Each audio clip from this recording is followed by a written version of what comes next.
انت متخيل ان دي اول مرة في حياتي اتصور فيها؟ عشان انا زيش، وده اليوم رقم 229 من حياة مصور، وركز لي على مصور في ثانوية عامة. بما اني شغال مصور فانا من عادتي اللي انا بنزل على طول اصور الناس، وعمري في حياتي ما فكرت ان انا اتصور ولا بعرف اتصور اصلا. فقلت يعني بما انك لسه واصل 50,000 ما تستغل الفرصة وتعمل سيشن. وقلت الاول اعرض الفكرة على اصحابي عشان اشوف يعني ردة فعلهم. انا عايز اعمل سيشن.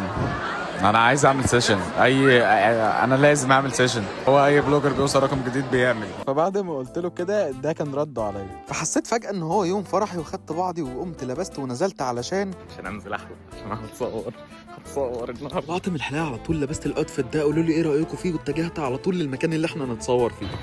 محدش يسالني انا ليه نزلت بشعري كده، ما تسالنيش اتفرج وانت ساكن، ما تسالنيش. وصلت المكان وانبهرت بصراحة من حلاوته وجماله، وبصراحة لميت شعري عشان حسيته هو المفروض كده كان شكله منكوش. قعدت بقى استكشف المكان واتفرج عليه، والحمامة دي كانت حلوة جدا، بس افتكرت فجأة ان انا ثانوية عامة وعندي واجب عربي بكرة لازم اخلصه قبل السيشن، فقعدت قبل السيشن احل واجب العربي واخلصه يعني عشان اعرف اتصور وانا بالي مرتاح، حتى في الحاجة اللي بنبسط فيها ثانوية عامة طالعه لي كده. قاعدين في المكان، المزيكا تحفه.